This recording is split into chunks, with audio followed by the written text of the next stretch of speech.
Hello students, welcome to Pharmacy Notes by US. Today we start part 2 of emulsion by phasic liquids. Let's start.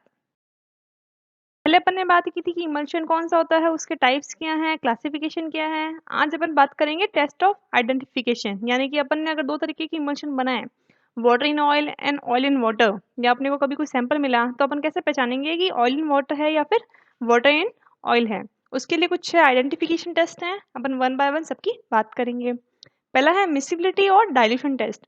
नाम से पता चल रहा है कि अपन कौन सा सिस्टम उसमें डालें कि अपना इमल्शन मिसिबल है या नहीं मिसिबल है, उससे अपने को पता चलेगा कि अपना इमल्शन कौन सा है।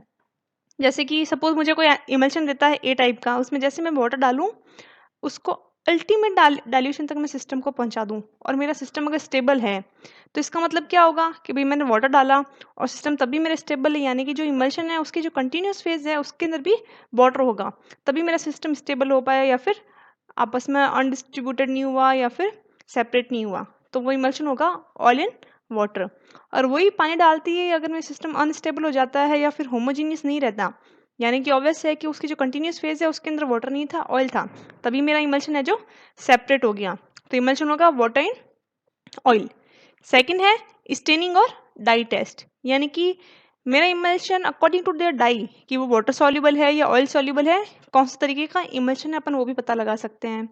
इसमें क्या रहता है, जो डाई है वो यूनिफॉर्मली डिस्पर्स हो जाती है उस फेज में जिस फेज में वो सॉल्युबल होगी। जैसे कि सपोज वाटर सॉल्युबल डाई है अमेरंथ और मिथाइलिन ब्लू, और ऑयल सॉल्युबल है सुडान 3 और स्कारलेट रेड। अब मैं कोई एग्जांपल की बात करूं कि मैंने आपको कोई इमल्शन दिया और मैंने आपको कह दिया कि स्कारलेट रेड आपको डाई यूज़ करनी है और उसको माइक्रोस्कोप के अंडर देखना है उस सैंपल को। और जब आपने माइक्रोस्कोप के अंदर देखा तो आपने देखा कि जो छोटे छोटे डिस्पर्स ग्लोब्यूल थे वो तो लाल कलर के हो गए और बाकी जो कंटिन्यूस फेज थी वो कलरलेस है। तो वहाँ पे आपको क्या पता चलेगा कि भाई जो ऑयल सॉल्युबल डाई थी स्कारलेट रेड उसने अपने ऑयल को कलर कर दिया, यानी कि जो डिस्पर्स फेज है वो हो गई आपकी ऑयल, और जो कंटिन्यूस फेज है कलरलेस है वो ऑब्वियस क्या हो जाएगी वाटर। तो वहाँ पे इमल्शन कौन से तरीके का हो गया, ऑयल एंड वाटर। वही अगर अपन एग्जांपल की बात करें कि आपने स्कारलेट रेड लिया 0.05 ग्राम, उसमें ऑलिव ऑयल डाला और उससे इमल्सीफाइंग एजेंट अकेशा के साथ ट्राइचुरेट कर दिया, और फिर जब आपने उसको माइक्रोस्कोप के अंदर देखा तब आपने देखा कि जो ऑयल ग्लोब्यूल्स है वो कलर हो रहे हैं, यानी कि इमल्शन क्या होगा अगेन ऑयल इन वाटर। क्यों? क्योंकि जो अकेशिया है वो वाटर मिसिबल इमल्सीफाइंग एजेंट है, तो वो कंटिन्यूस फेज के साथ ही डिसॉल्व होगा। थर्ड है इलेक्ट्रिकल कंडक्टिविटी टेस्ट, यानी कि जब अपन किसी इमल्शन को इलेक्ट्रिकली कंडक्ट करवाएंगे तो वहाँ पे अकॉर्डिंग टू उसमें चार्ज डेवलप होता है या नहीं होता, उसके आधार पर भी अपन बता सकते हैं इमल्शन किस तरीके का है। इसमें क्या होता है basically dipping a pair of electrode, यानी कि इलेक्ट्रोड है उसके पेयर्स को अपन डिप करते हैं और उसको अपन एक लो लो वोल्टेज बल्ब के साथ कनेक्ट कर देंगे, और अगर बल्ब है जो कि कंडक्टिविटी चार्ज करता है यानी कि ग्लो होता है तो अपना इमल्शन है जो ऑयल इन वाटर होगा। क्यों? क्योंकि अपने को पता है कि जो वाटर है वो गुड कंडक्टर है इलेक्ट्रिसिटी का, तो अगर पानी है जो कंटिन्यूस फेज में है ज़्यादा अमाउंट में होगा तभी जो बल्ब है वो कंडक्टिविटी है जो दिखाएगा, इलेक्ट्रिसिटी उसके अंदर रन करेगी। फोर्थ है फ्लोरोसेंस टेस्ट। अब कुछ जो ऑयल्स होते हैं उसके अंदर फ्लोरोसिंग प्रॉपर्टी होती है, यानी कि वो चमक सकते हैं in presence of UV radiation. तो जैसे ही मैं इमल्शन डालूंगी और वो पूरा का पूरा चमकने लगता है, यानी कि उसकी जो कंटिन्यूस फेज है वो ऑयल है या ज़्यादा अमाउंट में उसके पास ऑयल है, तो इमल्शन कौन सा होगा, वाटर इन ऑयल। फिफ्थ है क्रीमिंग टेस्ट। अब क्रीमिंग क्या होती है, क्रीमिंग एक तरीके की इनस्टेबिलिटी है जिसके अंदर जो फेज हैं ऑयल फेज और जो लिक्विड एक्वस फेज है वो दोनों अलग हो जाती हैं, जिसमें एक कंसंट्रेटेड लेयर फॉर्म होती है, या तो अप ऊपर होगी या फिर नीचे होगी। ऊपर तब होगी जब वो ऑयल कंटेंट है वो कम है और डेंसिटी के कारण वो ऊपर आ जाएगा, और नीचे तब होगी जब ऑयल फेज ज़्यादा अमाउंट में है। तो अगर क्रीमिंग अपवर्ड है यानी कि ऑयल कंटेंट कम है और ड्यू टू लो डेंसिटी ऊपर की तरफ आ जाता है, तो वो इमल्शन कौन सा होगा, ऑयल इन वाटर। वाइल अगर फॉर्मेशन है जो डाउनवर्ड्स है तो अपना इमल्शन होगा वाटर इन ऑयल। फिर है फिल्टर पेपर टेस्ट। इसमें रहेगा कि जो इमल्शन है जैसे ही अपन उसको कोबाल्ट क्लोराइड के सोक पेपर के अंदर डिप करेंगे तो जो इमल्शन है वो ब्लू से अगर पिंक होता है तो जो अपना इमल्शन है वो ऑयल इन वाटर होगा। यहाँ पे कुछ डायग्राम जैसा कि अपन यहाँ पे देख भी सकते हैं कि जैसे कि अपन ने यहाँ पे कंडक्टिविटी टेस्ट का एग्जांपल लिया है कि जैसे दो इलेक्ट्रोड हैं और अपन ने इमल्शन यहाँ पे डाला है और जैसे ही यहाँ पे इलेक्ट्रिसिटी कंडक्ट करते हैं तो बल्ब ग्लो होता है। ग्लो होने का मतलब यहाँ पे क्या होगा, जो वाटर है वो कंटिन्यूस फेज में अवेलेबल है। तो यहाँ पे इमल्शन कौन सा तरीके का हो गया, ऑयल इन वाटर। वाइल अपन दूसरी की बात करें जिसमें फ्लोरोसेंस की बात की थी, तो वहाँ पर अपन ने बात की थी कि ऑयल अगर कंटिन्यूस फेज में होगा तो ऑयल की प्रॉपर्टी होती है फ्लोरोसेंस देना, चमकीलापन देना। तो अगर ऑयल कंटिन्यूस फेज में होगा तो पूरा का पूरा जो रीजन है वो फ्लोरोसेंस देगा। तो वहाँ पे इमेजिन कौन सा होगा, W/O। और अगर सिंपल डिस्पर्स फेज फ्लोरोसेंस देगा तो वहाँ पे वाटर कंटिन्यूस फेज में होगा और ऑयल ड्रॉपलेट्स हैं वो डिस्पर्स फेज में होगी। तीसरा था कोबाल्ट क्लोराइड पेपर टेस्ट। वहाँ पे मैंने बात की थी कि ब्लू पेपर अगर पिंक में कन्वर्ट होता है तो वो वाटर कंटिन्यूस फेज वाला इमल्शन होगा। फिर अपन ने बात की थी डाई टेस्ट की कि कौन सी डाई अपन लगा रहे हैं जिससे कौन सा सिस्टम है जो कि कलरफुल हो रहा है या ड्रॉपलेट कलरफुल हो रही है। तो यहाँ पे एग्जांपल अपन ले रहे हैं अमरंथ का। अमरंथ में क्या है कि भाई ये कंटिन्यूस फेज को अगर कलरफुल कर रही है, मतलब क्या होगा कि जो कंटिन्यूस फेज है वो वाटर सॉल्युबल है। तो यहाँ पे इमल्शन कौन होगा, O/W।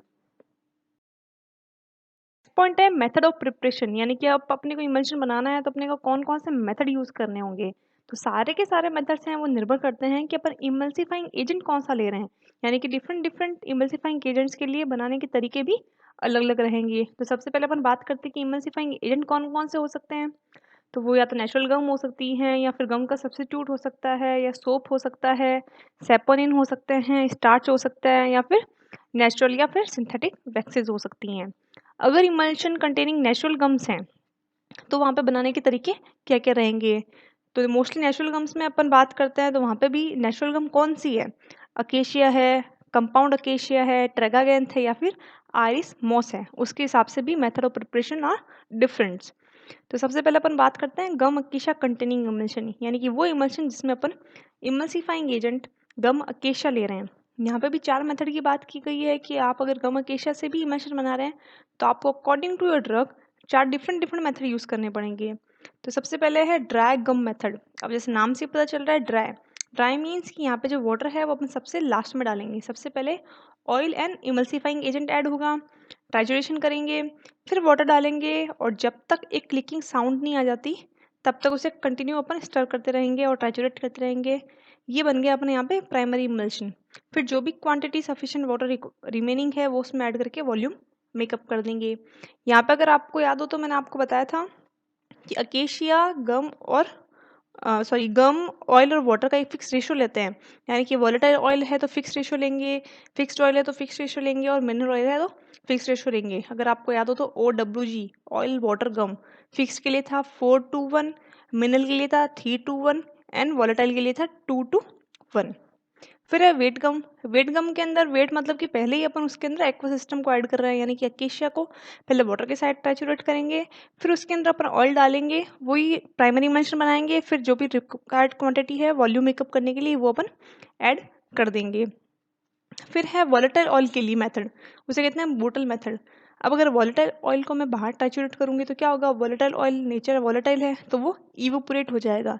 इसलिए अपन क्या करते हैं, वॉलेटाइल ऑयल के इमल्सिफिकेशन के लिए बोतल मेथड यूज़ करते हैं। उसमें क्या होगा, आपने ऑयल बोतल में ट्रांसफ़र कर दिया, अकेशिया बोतल में ट्रांसफ़र कर दिया, फिर उसे लॉक करके अच्छे से शेक कर लिया। इससे वोलेटाइल कंटेंट वाली चीज़ बाहर भी नहीं जाएगी, और तब तक शेक करते रहेंगे जब तक एक इमल्सिफिकेशन वाली प्रोसेस अपनी को दिखने नहीं लग जाएगी। उसके बाद अपन वापस थोड़ा वाटर ऐड करेंगे, वापस उसको शेक करेंगे, और जैसे ही अपने को लगे कि हाँ भाई यहाँ पे इमल्शन बन रहा है, उसके बाद अपन वाटर ऐड कर देंगे क्वांटिटी सफिशिएंट के हिसाब से।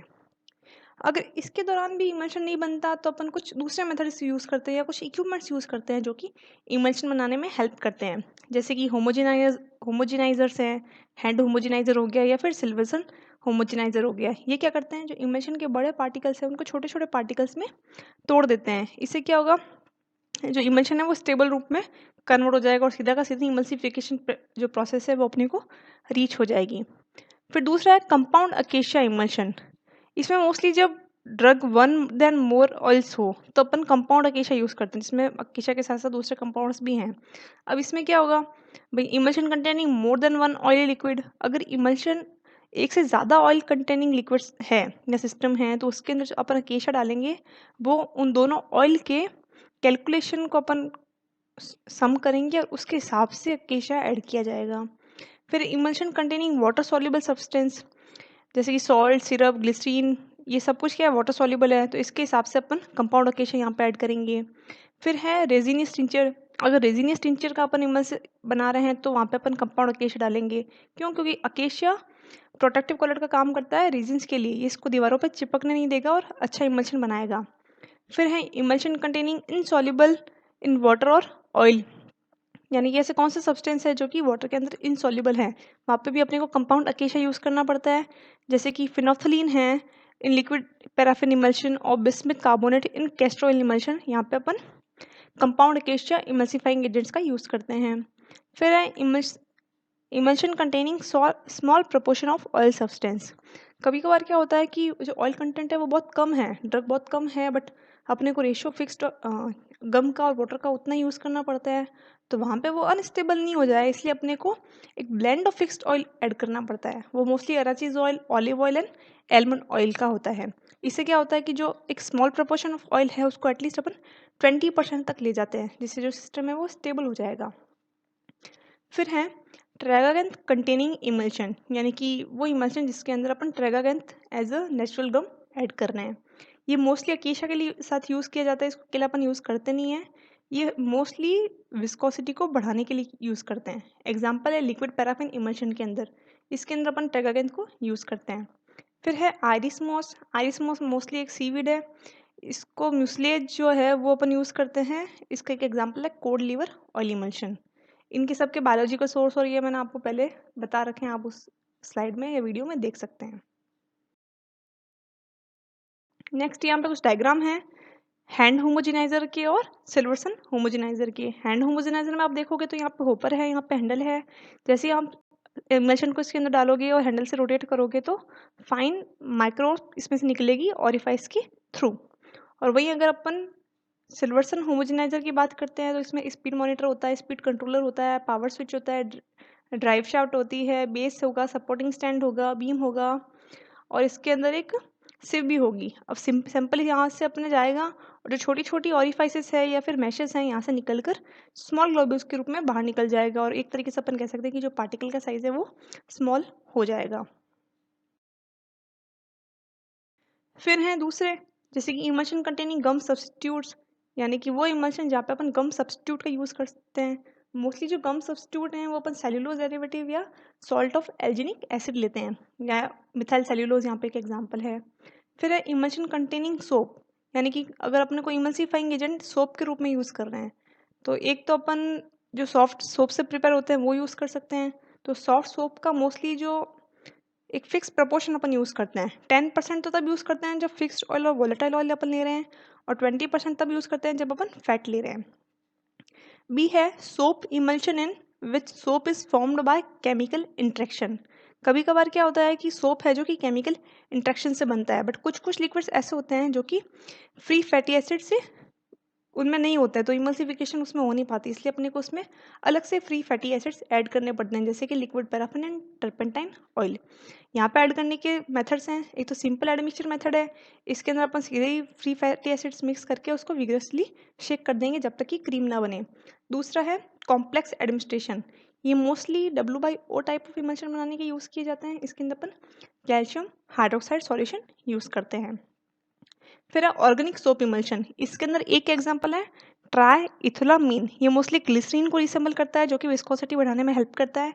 जब भी इसको फैटी एसिड के साथ ऐड किया जाता है ये सॉल्ट बना लेता है।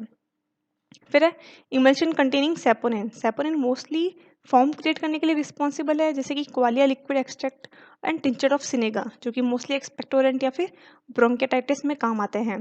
विच lower the interfacial tension between oil and aqueous phase and help to disperse the smaller globule into dispersion medium like water, यानी कि ये क्या करते हैं, इंटरफेशियल टेंशन को रिड्यूस करेंगे और वैसे सोप लाइक प्रॉपर्टी है, surface active agent like property है और सिस्टम को मिसिबल करने में हेल्प करेंगे। फिर है इमल्शन कंटेनिंग स्टार्च, यानी कि starch as a emulsifying agent अपन यहाँ पे यूज़ कर रहे हैं। इसका मोस्टली म्यूसिलेज यूज़ किया जाता है और ये सिर्फ और सिर्फ विस्कोसिटी बढ़ाने के लिए काम में लिया जाता है। सच एज सिर्फ स्टार्च अपन ऐड नहीं करते क्योंकि उन टाइप ऑफ इमल्शन में क्रैक्स आ जाते हैं। उसके अलावा जो स्टार्च है वो एनीमास के अंदर यूज़ किया जाता है टू इवेक्यूएट द बाउल। फिर है emulsion containing natural wax like bees wax है, इनको भी अपन इमल्शन में यूज़ कर सकते हैं। और है emulsion containing synthetic wax, synthetic wax यानी कि जो मॉडिफाइड हैं लाइक इमल्सिफाइंग वैक्स, ये mostly O by W type of emulsion बनाने के काम में ली जाती है। I hope you like and enjoy the video. Please like, share and subscribe. Thank you.